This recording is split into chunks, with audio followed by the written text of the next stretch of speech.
Dalam dunia kripto, dua emosi paling mahal ialah tamak dan takut. Soalannya, beranikah kita memperlahankan klik sebelum duit terbang? Ringkasnya, ini 8 taktik utama penipu. Pertama, phishing. Skamer meniru laman web rasmi. Contohnya, anda terima pautan ke laman log masuk palsu yang alamatnya hanya beza satu huruf. Kedua, penyamaran. Mereka berlakon sebagai pegawai sokongan teknikal atau influencer.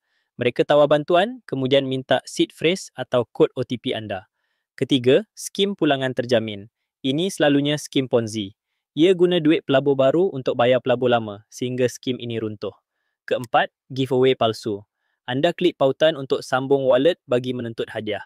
Sebenarnya anda memberi kebenaran untuk mereka mengosongkan dompet anda. Keempat, aplikasi dan kod QR palsu. Aplikasi dompet tiruan mencuri data, manakala kod QR boleh menukar alamat penerima tanpa anda sedar. Keenam, jerat cinta. Hubungan dibina dalam talian, kemudian mangsa dipujuk untuk melabur dalam platform kripto tidak berlesen. Ketujuh, pump and dump. Sindiket akan menaikkan harga shilling secara mendadak. Apabila anda beli, mereka jual pegangan mereka, menyebabkan harga menjunam. Kelapan, pemalsuan identiti. Nombor telefon anda dicuri melalui SIM swap dan wajah atau suara anda ditiru menggunakan deepfake untuk menipu kenalan anda.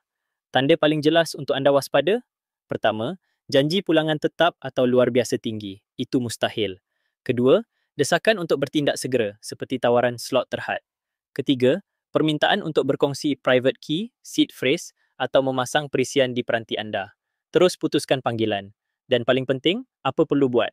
Sentiasa semak senarai amaran pelabur di laman web Suruhanjaya Security Malaysia. Jika sudah terpedaya, segera hubungi Pusat Respons Scam Nasional, NSRC, dan buat laporan. Di Malaysia, naratif kaya cepat ini sangat berleluasa. Tetapi kekayaan digital yang tulen dibina atas disiplin dunia nyata. Semak, sahkan dan jangan takut bertanya. Dalam pasaran yang tidak pernah tidur, senjata terbaik kita ialah pengetahuan, bukan angan-angan. Akhirnya, kripto menguji bukan hanya teknologi, tetapi watak. Di bumi ringgit, ingat, janji manis itu murah, privasi, kunci dan akal sihat. Itulah aset paling mahal.